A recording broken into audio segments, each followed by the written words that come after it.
Faz alguns dias saiu uma coluna do Merval Pereira no Globo que sacudiu Brasília. Demorou um tempo para sacudir Brasília. No dia da coluna mesmo, pouca gente falou sobre ela. Porém, depois, políticos do Centrão começaram a levar o conteúdo dessa coluna ao Bolsonaro como maneira de pressioná-lo a fazer o que estava escrito na coluna. Aí você deve estar pensando, Thiago, o que estava escrito na coluna do Merval Pereira que o pessoal aliado do Bolsonaro quer que ele faça? Pois bem, o Merval Pereira, numa ideia completamente alucinada, ele disse que o Bolsonaro poderia ser candidato ao Senado. Quem acompanha aqui o canal Plantão Brasil sabe que eu já disse que aliados do Bolsonaro disseram para ele renunciar, deixar o Mourão ser presidente até dezembro e concorrer ao Senado Federal como meio de garantir foro privilegiado em 2023. O Merval Pereira entrou com tudo nessa e o pessoal do antagonista, que são os porta-vozes oficiais do Sérgio Moro, também chegaram de sola no Bolsonaro dizendo, seja senador, você tem que ser candidato ao Senado, senão você vai ser preso em 2023. Para não ser preso, seja senador. Só que tem uma coisa, o Bolsonaro não quer. O Bolsonaro não é tão tonto assim. Ele sabe que para ser senador, ele precisaria renunciar à presidência em abril. E aí de abril até dezembro ele ia ficar sem foro privilegiado. Quem garante que um Bolsonaro sem foro privilegiado agora em 2022 não seria preso até antes da eleição? Quem garante? Ou seja, a coisa não está fácil para o Bolsonaro e ele não está acreditando muito nisso, mas os aliados do Bolsonaro o estão pressionando. Enquanto isso, o Lula está nadando de braçada, fazendo mais alianças. Agora já estão veiculando que o Lula pode ter outros vices que não o Geraldo Alckmin. Saíram essa semana vários nomes como possíveis vices do Lula.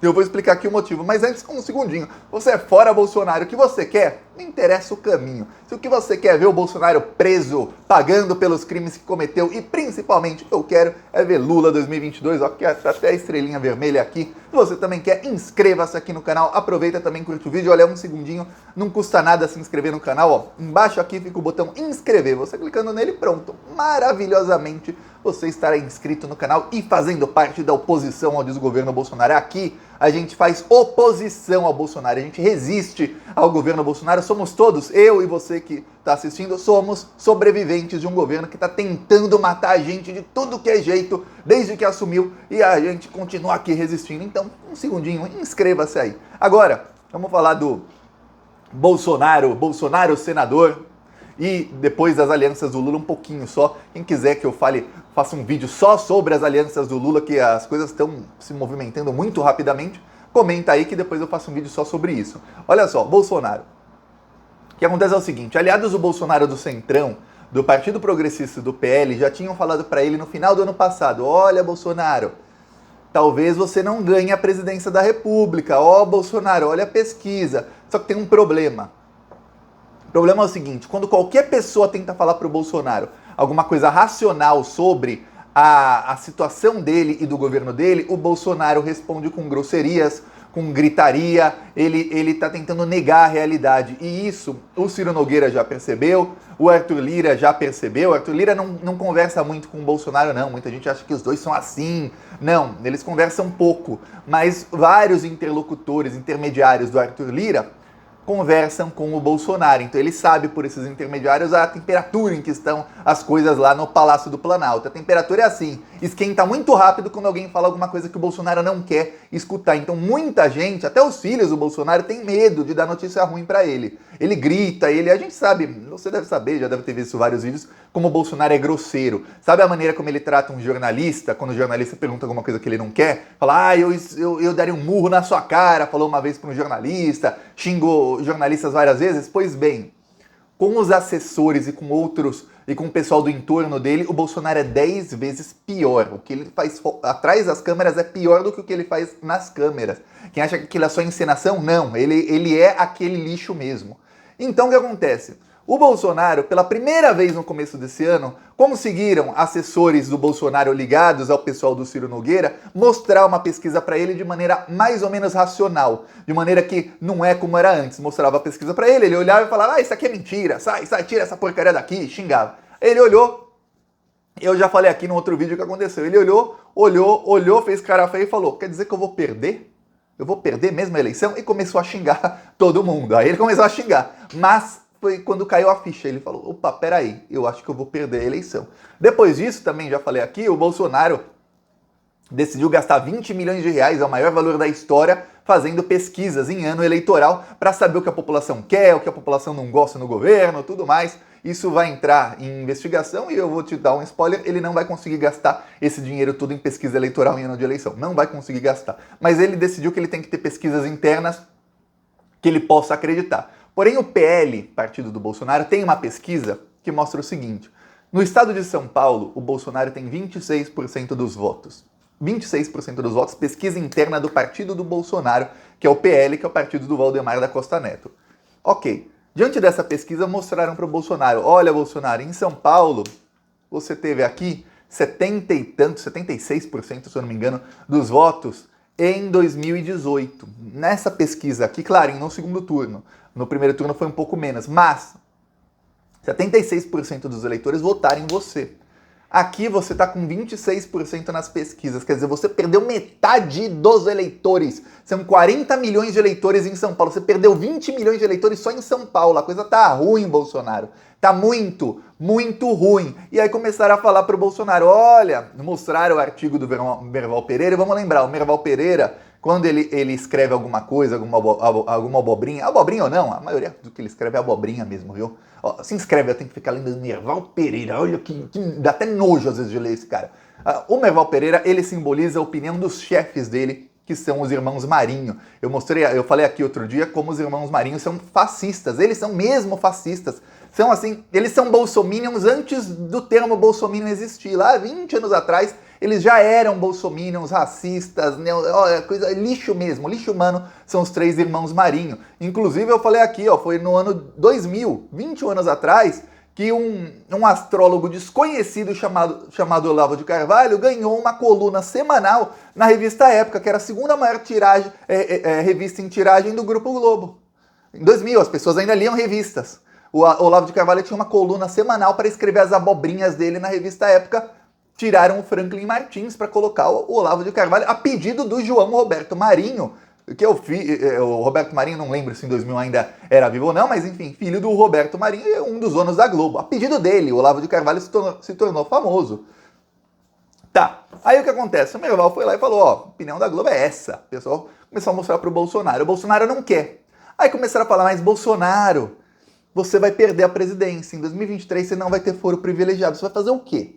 Você vai fugir do país? Como é que você vai reorganizar a oposição ao governo, provavelmente Lula? Ninguém fala isso com essas palavras pro Bolsonaro, que ele explode, não escuta nem até o fim da frase. Mas como é que você vai reorganizar a oposição, fazer como o Trump está fazendo nos Estados Unidos, se você estiver preso? Não vai dar. Se você estiver foragido, pior ainda. Foragido, a classe média, que é quem realmente define eleição, que é a classe média tem pavor a alguém que tem o status de foragido. Não vai dar pra você nunca vai convencer esse pessoal a votar em você em 2026 se eles não gostarem do próximo governo. Você não vai convencer. Ou em um dos seus filhos. O Bolsonaro pensou e falou, realmente, alguns argumentos fazem sentido. Aí falaram, Bolsonaro, você tem que concorrer ao Senado. Só que, não falar uma ideia que não faz muito sentido, sabe por quê? Ele vai concorrer ao Senado para ele não perder o foro privilegiado em 2023. Mas para concorrer ao Senado, se você não saber, eu vou te informar. Ele teria que renunciar à presidência até o dia 2 de abril. Eu, Thiago, adoraria. Imagina, acabar o bolsonarismo em 2 de abril. Porra, fala até palavrão de tanto empolgado que eu fiquei só de imaginar a ideia. Imagina a gente não ter que esperar até 31 de dezembro para esse bandido sair da presidência. Só que tem uma coisa. Se estão falando pro Bolsonaro que ele vai ser preso no começo de 2023, quando ele não tiver foro privilegiado, imagina agora em 2022 se ele perde o foro privilegiado. A chance dele ser preso antes da eleição é gigantesca. E torço eu para que o Bolsonaro seja muito burro e aceite a sugestão. Mas essa sugestão que estão fazendo pro Bolsonaro, estão pressionando. Estão falando para ele que vão fazer acordos, tudo mais, porque o Bolsonaro saindo abriria espaço para a candidatura do Sérgio Moro. Sérgio Moro iria ao segundo turno contra o Lula com todo o apoio de mercado financeiro, da grande mídia, desse pessoal todo, que é um apoio que o Bolsonaro não vai ter. O Bolsonaro ficaria calado, ou seja, ele não proibiria o gado dele de votar no Sérgio Moro, ele ficaria calado, inclusive talvez até meio que incentivasse, aí eu não sei se muito ou pouco, para que os eleitores do Bolsonaro migrassem muitos para o Sérgio Moro, a candidatura dele crescendo um pouco, ele poderia tentar abocanhar alguns eleitores do Lula que votaram no Bolsonaro na última eleição e abocanhar alguns eleitores indecisos para ir ao segundo turno e para tentar ganhar do Lula num segundo turno. Essa é a estratégia do Grupo Globo. O pessoal da Lava Jato está tentando empurrar isso e estão falando que vão fazer um grande acordo para ele não ser preso nesse meio tempo. Para senador, se você não sabe, eu vou te indicar. O Bolsonaro seria eleito senador por vários estados do Brasil fácil. Quando eu digo fácil, assim, mesmo sem fazer campanha, ele vai eleito. Senador só elege um, senador não tem segundo turno. Então, na maioria dos estados, quem tiver 35% dos votos vai eleito. O Bolsonaro, com a popularidade mesmo em baixa, ele não sendo presidente por 6 meses antes da eleição, ele para de apanhar na mídia, ainda mais com o apoio da grande mídia, ele consegue 35%, tem estado que com 30% o candidato já se elege senador, em alguns que está tudo embolado. Então, ele conseguiria se eleger em alguns estados facilmente. Eu acho que o Bolsonaro não vai aceitar. Enquanto isso acontece, eles estão lá, isso aí que eu estou te falando é gente desesperada. Ninguém dá uma sugestão dessa para o presidente se não tiver em completo desespero. Lembre-se disso. Por isso que eu falo aqui, dou risada. Enquanto isso, o Lula vai se encontrar nos próximos dias com o Gilberto Kassab. Eu falo aqui da importância do partido do Kassab na política nacional, porque é um partido que tem a segunda maior bancada do Senado, tem uma das maiores bancadas da Câmara dos Deputados, mas é um partido que consegue muitos votos da classe média e do empresariado, principalmente micro e pequenos empresários, porque várias associações de empresários têm ligação com o partido do Kassab. E o Lula vai se encontrar com o Kassab, ele vai cheio de argumento para tentar convencer o Kassab a entrar no barco dele, no barco do Lula, que é o barco que não vai afundar, já no primeiro turno. O Lula quer liquidar a eleição no primeiro turno, custe o que custar. O Lula não quer segundo turno. Então, o negócio que o Lula não quer em 2022 é segundo turno. Ele quer ganhar no primeiro turno, no segundo turno viajar pelo Brasil como presidente eleito e ajudar os governadores de esquerda, os governadores que fizerem aliança com ele e que forem ao segundo turno a se elegerem. É isso que o Lula quer fazer. Tá, aí o que acontece? O Kassab, ele lançou o Rodrigo Pacheco, presidente do Senado, à presidência, como candidato à presidência da República. Rodrigo Pacheco sumiu em dezembro e em janeiro. O cara sumiu. O cara é pré-candidato, mas sumiu. Todo mundo sabe que ele não será pré-candidato. Tem muita gente já falando que o Kassab só lançou o Rodrigo Pacheco para dar um sinal a uma ala do partido dele que não gosta do PT. A gente não vai pro barco do Lula, hein? A gente tem candidato próprio. Mas que, na verdade, o que o Kassab quer é se cacifar para ele ser o vice do Lula. Vamos lembrar que o Kassab não era ninguém na política, pelo menos não era conhecido, né? Ele já tinha uma importância regional em São Paulo. Ele se tornou conhecido quando ele foi vice do Serra. O Serra deixou a prefeitura para virar governador e o Kassab virou prefeito de São Paulo. Ali ele ficou conhecido nacionalmente e começou a ter cacife e cacifar o partido dele, que é o PSD, D de dado. Tá, muita gente está dizendo que o Kassab quer ele ser o vice do Lula. E que o Lula, só pelo fato do Lula conversar com o Alckmin, que pode ir para o PSB, B de bola, que não é o PSD do Kassab, faz com que isso já seja um aceno do Lula ao centro, e aí o Lula não precise tanto da aliança com o Kassab agora. Então ele desvaloriza o Kassab só pelo fato de conversar com o Alckmin. Então o Kassab, sabendo que está desvalorizado, ele vai ter que oferecer alguma coisa, então tá aquela conversa e o Lula na articulação e o Kassab também na articulação. E muitos dizem que o Lula talvez não queira realmente o Alckmin como vice dele, mas ele só fala exatamente para atrair os outros. Tô aqui com o Alckmin, venham todos pro meu lado. Tá, enquanto isso, tem uma ala do MDB, que é o partido do Renan Calheiros, o partido de tantos outros aí, que quer que a Simone Tebet, que é pré-candidata à presidência, seja vice do Lula. Estão tentando articular para convencê-lo. A Simone Tebet é ligada à parte da direita do MDB, ao Baleia Rossi, que é amigo do Rodrigo Maia, e ao pessoal lá que é do MDB, mas é de direita. Ela é ligada a esse pessoal, ela não é do grupo do Renan Calheiros e do pessoal que é mais de esquerda do MDB. E eles estão tentando articular com isso. Eu acho muito, muito difícil Simone Tebet como vice do Lula, mas tem gente que já está falando, pode ser ela, pode ser o Kassab ou algum outro nome que não seja o Alckmin, porque talvez o Lula use a proximidade com o Alckmin para tirar o Alckmin da disputa pelo governo de São Paulo. Isso abre caminho para o Haddad. O Alckmin já falou que vai fazer campanha para o Haddad ser governador. Nunca o PT esteve tão próximo de ganhar a disputa em São Paulo, e a prioridade do Lula é o seguinte: primeiro ser eleito. Segundo, fazer uma bancada muito forte de esquerda. E terceiro, o Haddad, o governador de São Paulo. Essas são as 3 prioridades para o Lula, que aí ele vai transformar São Paulo e usar São Paulo como um modelo. O resto do Brasil, elejam governadores de esquerda que a gente vai fazer, transformar aqui o Estado como a gente está fazendo aqui com São Paulo. E com o Lula presidente, com muita verba federal, São Paulo vai ter uma chance de sair dessa desgraça que está aí com o Dória. Vamos ver se a articulação vai para um lado ou se vai para o outro. Mas, por enquanto, tá tudo meio indefinido. Eu não tem como eu ficar aqui 15 minutos só falando disso, porque senão o vídeo vai ser infinito aqui. Mas, quem quiser, comenta que eu falo nos próximos vídeos só sobre isso.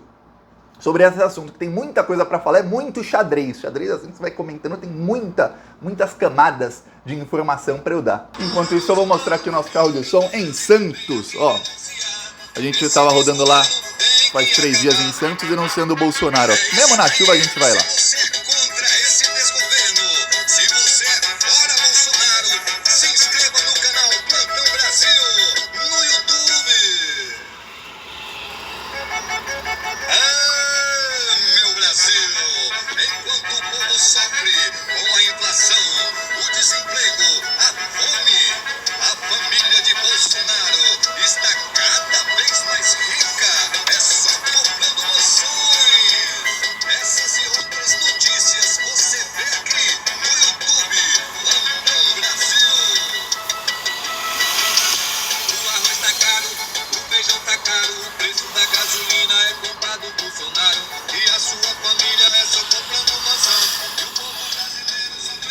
Tem um negócio sobre os vídeos em Santos que é engraçado. Eu nunca vi em nenhuma outra cidade que essa empresa rodou, que eles tem empresa que grava o vídeo assim pro lado, pra janela. Eles gravam pra frente. Então não dá pra ver muita reação das pessoas. Mas em Santos dá. Todo mundo fica olhando pro carro de som, que é uma cidade que só tem bolsominion. Estão escutando umas boas verdades agora. Quem quiser apoiar, embaixo do vídeo tem o botão Seja Membro. E no primeiro comentário deixa o Pix, PicPay. Também deixa as minhas outras redes sociais. Falou!